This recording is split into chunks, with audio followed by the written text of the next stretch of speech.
Las estrategias gerenciales de empresas que nos inspiran en las voces de quienes las lideran.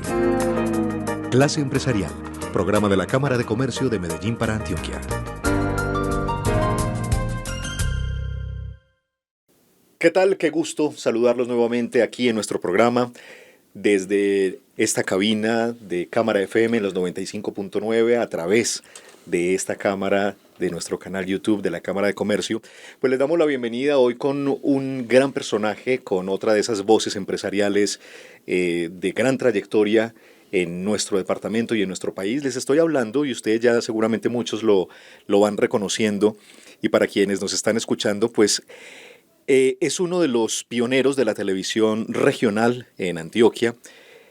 Con él y junto a él hay otros protagonistas bien importantes que han ido configurando un estándar de cómo se hace la televisión, qué se cuenta, cómo se cuenta, qué contenidos debe tener. Y este personaje pues ha estado inmerso desde hace muchísimos años en la forma, en la producción, en la dirección, no solo de televisión, sino también de cine. Una vida pródiga, exuberante en muchos aspectos, su gran pasión, la dirección y la producción, incluso, pues no solo ha dirigido 2 seriados, Hildebrando y Suroeste, sino que también en el 2019 pues nos sorprendía con una película, Me llevarás en ti, que a su vez es el libro, es la adaptación en cine de su libro. Y sé también que está, y seguramente va a ser uno de los temas que abordemos así, aunque sea de una manera tangencial, está en otro proyecto, en otro nuevo libro que se convertirá muy seguramente en película. Y va innovando. Y por el lado del ADN empresarial, pues lo tiene todo, hijo de don Aníbal Obando, el fundador de Coordinadora y de otros emprendimientos, un mayorista también de vieja data, incluso ha sido uno de los personajes, uno de los pioneros del empresariado, a quien le rendíamos un homenaje en su momento en los 100 empresarios, 100 historias de vida. Iván, qué gusto tenerte aquí en Clase Empresarial. ¿Qué te dicen cosas como Iris Producciones, Maya Televisión, Cuanta Televisión, Teleproducciones, TV Cámaras, por supuesto Cosmovisión? Hay ahí todo un ADN, un estándar de cómo se hace la televisión aquí en Antioquia. Bueno, primero que todo, Nacho, muchas gracias. Primero por invitarme al programa y segundo por esta introducción tan generosa que haces. Iris Producciones, Juan Guillermo, Cuanta Televisión, Carlos Gabriel, Lais Vargas,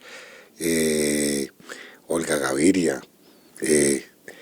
En un principio, jóvenes éramos todos los que estábamos ahí metiéndole el alma a ese sueño tan bonito que era crear la televisión. Y hoy en día, colegas, personas por las cuales siento mucha admiración, porque cada uno aportó un granito importante. Liliana en TV Cámaras. En su momento éramos una cantidad de jóvenes buscando un sueño y cada quien lo fue encontrando poco a poco. Y a su manera. Y a su manera, pero todos muy admirables y por todos tengo mucho cariño y mucho respeto. El tuyo, rápidamente, parte de tu gran sueño siempre había sido la dirección, la producción, ¿cierto? Pero llegas, te vas a estudiar a Madrid, fotografía, cine, televisión, llegas por X circunstancias y llegas a Teleantioquia, y en Teleantioquia el gerente de esa época te propone que montes una programadora. ¿Cómo fue esto? Y de ahí nace Cosmovisión precisamente. Sí, exacto. O sea, yo estaba estudiando cine y televisión en España, recién casado. Estaba trabajando con un productor chileno que hacíamos los comerciales del Corte Inglés. Imagínate, ya estaba donde quería estar. Claro. Pero llegó en unas vacaciones, mi padre, muy amigo del doctor Jorge Posada, le decía al doctor Jorge Posada, que estaba en Teleantioquia, tendría 6 meses de haber sido inaugurado. Le dice, ve, mi hijo que vino de España, si querés te ayuda. Y yo me fui para Teleantioquia a ayudar, yo no cobraba. Me vine de esas vacaciones y ayudaba, entonces que ayudé a iluminar, que ayudé en el BTR, que ayudé en lo otro. Incluso me miraban como con cierta desconfianza todas las personas que estaban en el máster. Pues, claro, ¿no es cierto? Claro. No está dañando el negocio, ¿cómo así que viene y no cobra? Entonces, cuando ya llega enero y yo me iba a devolver, el doctor Jorge Posada me dice, no, venga, quédese, que yo quiero que usted sea productor. Le dije, no, yo tengo un buen trabajo en España. Entonces me propuso y me dijo, ¿y por qué no se queda y monta una programadora? En ese entonces... Es que eso ya eran palabras mayores. Claro, porque en ese entonces las programadoras eran Producciones GES, Jorge Barón Televisión, Claro. RTI, Punch, Caracol. O sea, todo. lo referente eran las programadoras nacionales. Claro, entonces una programadora, bueno, entonces como él dijo, no, que ese, monte sus equipos, monte su sala de edición y nosotros le damos contratos. Entonces arrancamos, pues obviamente me ilusionó el tema, mi padre me dijo yo lo apoyo, y me dijo mi padre un día, ese fin de semana me dijo, oiga, ¿usted por qué no pone esa empresa Producciones Mundovisión? Y yo le contesté en automático y le dije, no, la voy a poner Cosmovisión, que es un poquitico más grandecita. Vos siempre desafiante, siempre irreverente, No, siempre claro, o sea, con unas zancadas más. Es que mi papá era un gran pensador y era una persona, pero es que nosotros, casi que eso lo llamamos en el apellido, nosotros somos como, no deberíamos de ser obando, sino innovando. ¿Sí o no? Nos gusta, entonces digamos que esas conversaciones con mi papá, con mis hermanos, siempre era complementando un poquito más en el sueño. Conclusión, me compré mis equipos en Panamá, me traje a Nacho López, que era compañero mío en España, por 15.000 pesos mensuales de salario, ese era el salario de la época. Y ahí arrancó esta aventura que tiene de todo. Tiene noticieros, tiene partidos de fútbol, tiene novelas, tiene seriados, reinas de belleza, tiene de todo. Iván, montar, lo estás diciendo, tiene de todo, es algo que ya es una liga superior. Pero entonces al montar un canal, está por un lado una inmensa responsabilidad con el contenido, yo qué voy a contar, cómo lo voy a contar, de qué voy a llenar mi parrilla, y por el otro lado, por supuesto, la rentabilidad. Ahí esa ecuación, ¿cómo funcionaba? Esa ecuación, a ver, a mí me funcionó. Hubo un momento en que, digamos que la decantación de Teleantioquia llegó a que yo le ofreciera a Teleantioquia dos programas muy exitosos, que uno fue Complicidades y el otro fue Muy Masculino. Entonces era un negocio de riesgo compartido donde nosotros desde Cosmovisión producíamos, vendíamos y le dábamos una participación a Teleantioquia por colocar ellos el canal. Pero las ventas eran muy altas, o sea, no te puedo decir, tú qué sabes de ventas hoy en día. Llegamos a vender 300 millones de pesos en Complicidades hace 20 años. Dios. Pues, sí, nosotros decíamos, a ver. Ahí estaba el negocio. Pues, sí, entonces nosotros dijimos, hombre, la ecuación es muy sencilla, nosotros realmente podemos ser canal. Entonces empecé a explorar la posibilidad de convertirme en canal privado y no salió la licencia para Antioquia.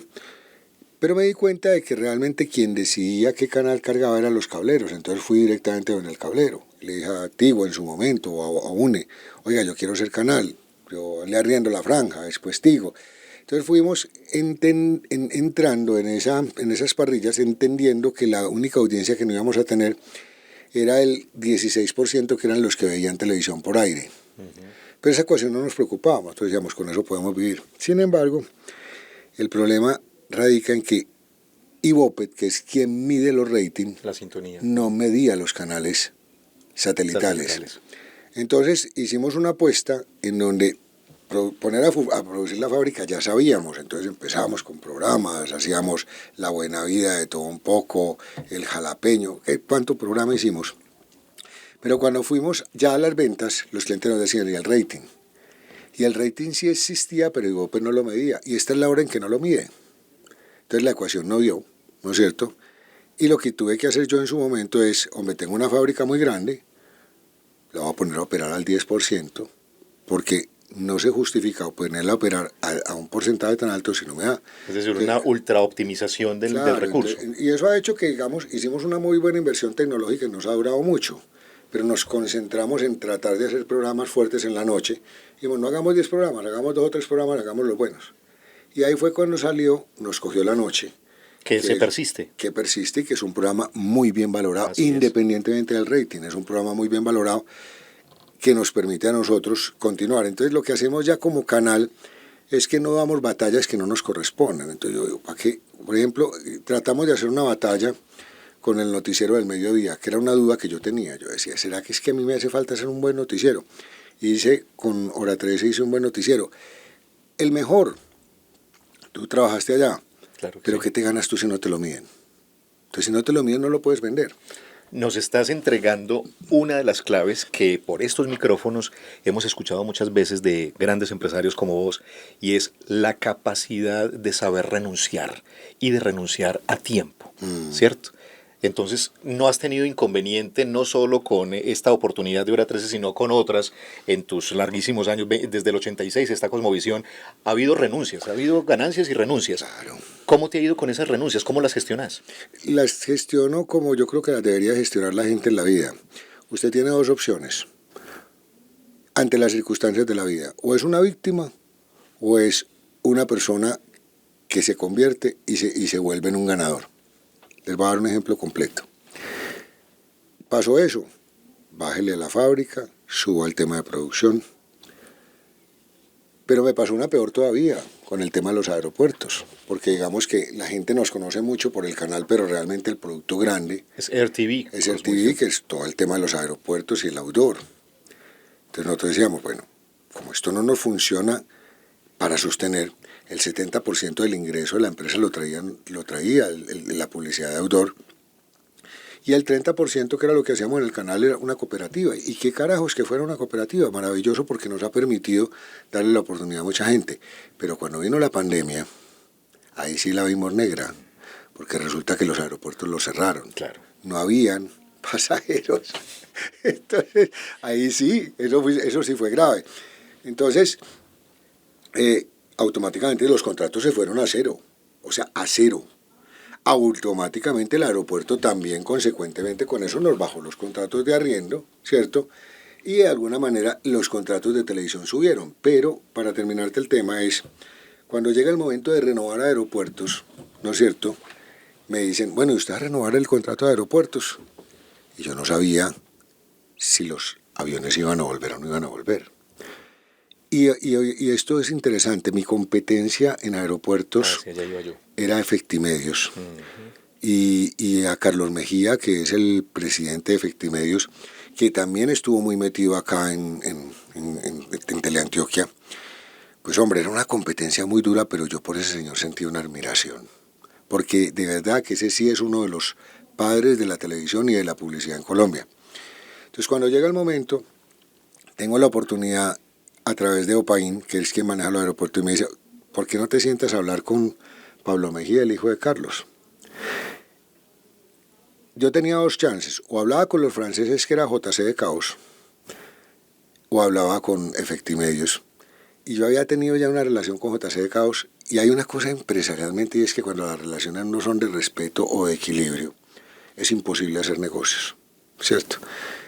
Entonces me encuentro con, primero esa admiración que tenía por Carlos Mejía, y me encuentro con su hijo recibiendo la empresa, y hicimos un clic, buenísimo, y hicimos un acuerdo. Entonces yo le dije, yo te vendo lo que tengo de aeropuertos, ¿no es cierto? Todo esto queda del lado de Efectimedios, pero yo me quedo con toda la comercialización. ¿Y estuvo de acuerdo? Claro, porque es que finalmente yo le decía, es que vos en Medellín no vendes como vendo yo. Entonces, de alguna manera, yo te voy a vender, pero te voy a traer plata para que me pagues. ¿Por cuántos años estuviste solo en el negocio de la televisión en los aeropuertos? Solo podrían ser por unos 30 años. 30 años. 30 años, y ya llevamos 4 con esta combinación de Efectimedios, en donde nos ha ido bien a ambos, pero ya estamos montando productos juntos. La sola historia de creación de RTV tiene una lección bellísima de tu papá y vos en Bogotá con el vicepresidente Avianca. No podemos contarla en este momento, pero a donde voy es, llegan entonces Efectimedios, llegan los franceses, competencia, la libre competencia. Sí. ¿Qué hacer con la competencia? ¿Cómo pararse frente a la competencia, Iván? Yo creo que lo primero que uno tiene que tener por la competencia es respeto. O sea, el que piense que la competencia son unos tontos, el tonto es él, ¿cierto? La competencia está ahí porque se ha ganado una participación del mercado. Una vez que tú les tienes respeto, eso te carea interiormente y te lleva a definir que los estándares tienen que ser muy buenos, ¿cierto? Es como si tú me preguntaras a mí en un momento dado lo que nos pasaba con TCC y Coordinadora. Cuando llegas a un punto en donde las empresas te están dando un estándar de calidad que es bueno, finalmente lo que hacen es que te dividen la carga o te dividen la pauta. Porque finalmente el sol, nadie es dueño del sol por completo. Entonces digamos que si yo tengo un programa bueno y tú tienes otro programa bueno y el señor que está aquí grabándonos necesita llegarle a la audiencia, pues él busca lo mejor de tu audiencia y lo mejor de mi audiencia. Lo importante es uno entender que, como decía mi papá, que mi papá decía, es que yo no quiero ser el más rico del cementerio, ¿cierto? O sea, es sencillo, o sea, yo tengo mi empresa. Un día le preguntaron, don Aníbal, ¿qué es más grande, Avianca o Coordinadora? Y mi papá dijo, es mucho más grande Avianca, pero Coordinadora da plata. Esa es la diferencia. E incluso tu papá, don Aníbal, bueno, a propósito, María Elena, una de tus hermanas, que fue hasta hace poco la presidenta de Coordinadora, también fue una de nuestras estupendas invitadas aquí en Clase Empresarial. Tu papá en algún momento les dice, esa era como su hija menor, él le decía Sí, Coordinadora a la hija menor, y en algún momento les dice, si ustedes cualquier día tienen que venderla, véndanla. O sea, no se queden con algo que les estorbe. exactamente, porque es que la vida de un ser humano no es la empresa, y no es lo que ni siquiera dice el cartón que es. Es decir, a vos cuando pase el tiempo, no te van a decir dentro de 300 años, es que este señor era un abogado que tuvo una empresa de transporte. No, ¿cuál fue tu verdadera trascendencia?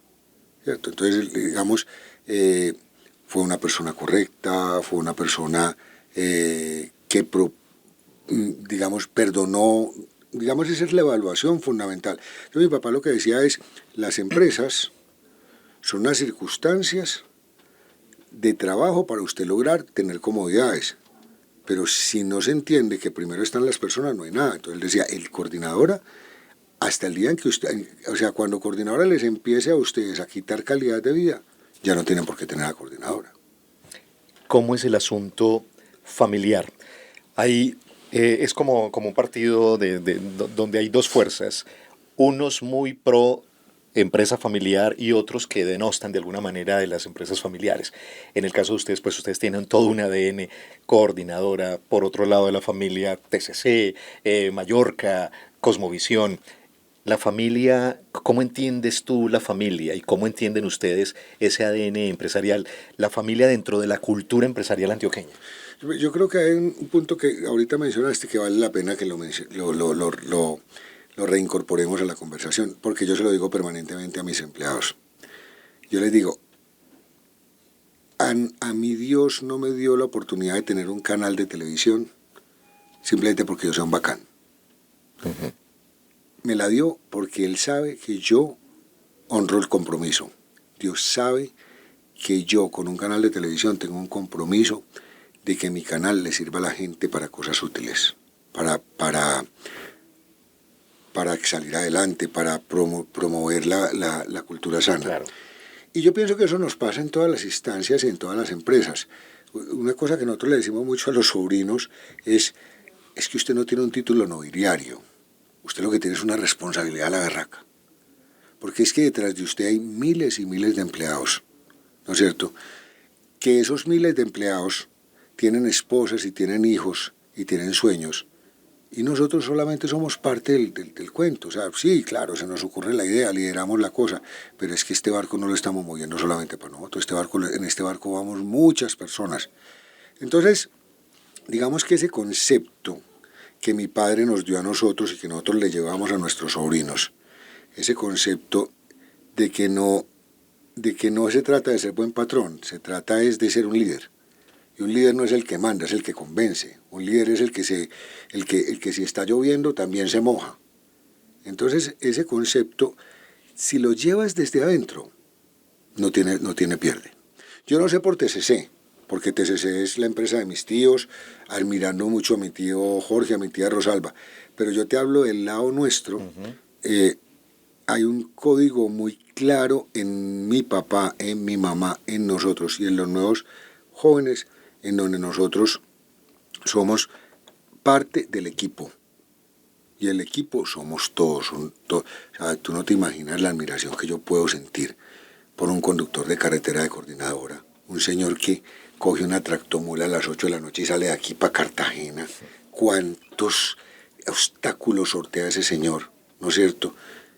Y llega, descansa 2 días y se devuelve. Ese señor es un berraco. Y esa misma admiración y esa misma apuesta jugada por sus empleados fue lo que seguramente llevó a tu papá, don Aníbal, a renunciar a Tampa cargo y quedarse y apostársela toda a coordinadora, porque él creía más en ese paqueteo por terrestre, ¿no? Es que es que este país es Es que muy, no, y son tantas historias mira, que... es que este país es muy simpático.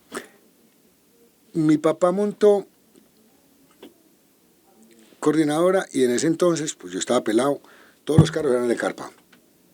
Entonces, ¿qué pasaba? Los ladrones se tiraban en los puentes encima, rompían la carpa y le iban sacando la mercancía. Entonces, cuando llegaba el carro a la ciudad, ya iba medio, estaba medio. desmantelado. Entonces, a mi papá se le ocurrió, le dijo, pucha, yo necesito montar tráiler. En Colombia no existían las tractomulas como tal, no existían sino los camiones. Entonces, mi padre se fue para donde Luis Coulson, ¿no es cierto?, que es el fundador de SAN. De SAN. Y don Luis tenía una empresa llamada Carván y mi papá le dijo, oiga, ¿usted por qué no me hace unos trailers? Y entonces ellos hicieron los trailers porque él quería importar un trailer, no. Entonces con don Luis hizo los trailers y los primeros 5 trailers, más, las mulas las trajeron, yo me acuerdo el nombre de las mulas, había una que llamaba La Paloma, La Guamarina, Le ponían nombres La a las... Zuleja, los choferes eran importantísimos. Entonces, don Luis, un día le dice a mi padre, dice, Aníbal, pero pues, está muy bien, tenés una empresa de transporte muy bonita, pero también puedes tener una empresa de aviación. Entonces le digo, ¿y qué se le ocurrió a Luis? Dijo, no, montemos una empresa porque mientras que usted, un carro va a Bogotá en un día, usted un avión va 4 o 5 veces. Entonces mi papá le dijo, pues hagamos En apariencia súper atractivo, ¿no? No, muy pero atractivo. Papá, claro. Entonces me hicieron el ensayo. De hecho, TAMPA significa Transportes Aéreos Panamericanos S.A. Y ese nombre lo puso mi papá. ¿Ah, sí? Entonces, montaron la empresa y empezaron. El primer capitán era el capitán Mesa, me acuerdo, el copiloto era el capitán París. El papá de Natalia París. Y cuando empezaron, resulta que un día les llegó a Bogotá, les llegó, no sé, la policía de aduanas o no sé qué, y le dijo, oiga, venga, ¿cómo así que es que usted está trayendo un avión, lo está descargando y está empezando a repartir la carga de una vez? Ustedes, cuando un vuelo se hace, la carga se tiene que quedar 3 días en bodega. No, por Dios. Entonces mi papá le dijo a don Luis, no, si yo tengo que dejar los 3 días la carga en bodega, entonces yo para qué tengo un avión. Negocio, claro. Entonces mi padre le dijo a don Luis, mire, esto funciona para carga internacional, pero no para carga nacional. Entonces, a veces se torpedean ciertas y por cosas del gobierno locas. Claro. Pero bueno, finalmente mi padre en su momento le vendió las acciones a don Luis a muchos años, me acuerdo que muchos años, ya ellos después le vendieron a KLM, el capitán París se murió, el Lucero, mi padre le regaló un puntico en las acciones a Lucero. Don Jorge es decir, a la mamá de Natalia París. La mamá de Natalia. Son chismecitos empresariales, pero son bonitos. Hablemos rápidamente, Iván, de... Vos estás lleno de lecciones. Tu papá y todos estos años de trasegar en el mundo empresarial les han dejado muchas lecciones. 1 o 2 lecciones que quieras compartir con este público de YouTube, con los que nos están escuchando a través de Spotify y también de la emisora. Lecciones de humildad empresarial. Son tantas. Pues la que tú comentabas del aeropuerto, cuando fuimos a proponerle a Bianca que nos dejara montar el sistema de televisión en el aeropuerto, yo me fui con mi papá, teníamos la cita para las 11 de la mañana, llegamos a las 9 de la mañana a donde el vicepresidente de Avianca porque queríamos entrar por el puente aéreo, era la 1 de la tarde y este señor no nos atendía y nos dice la secretaria que era que el señor se le había olvidado que estábamos ahí, que le había resultado un almuerzo. Entonces yo le dije, papá, vámonos ya, que está falta de respeto. Y mi papá dijo, no, le dijo a la niña, tranquila, dígale al señor que almuerce tranquilo, que nosotros aquí lo esperamos. Entonces, claro, el señor volvió a las 3 de la tarde, muerto de la pena, y lo que le dijéramos, eso era... ¿Cómo le puedo compensar, señor, esto?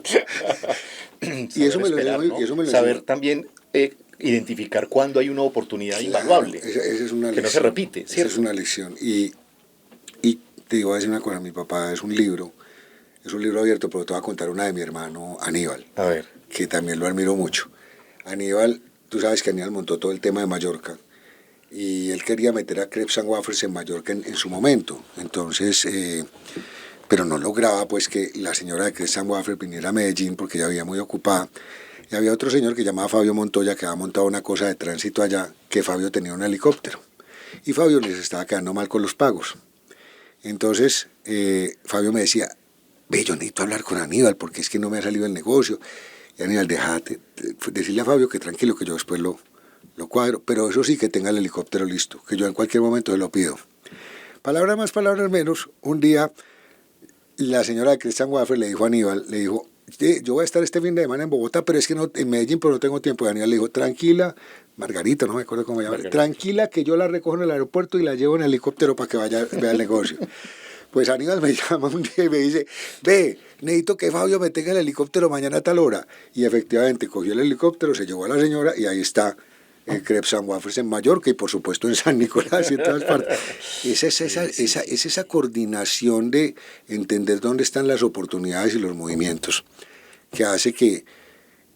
Yo te voy a decir una cosa, lo bonito del mundo empresarial es que nos mantiene vivos, nos mantiene despiertos.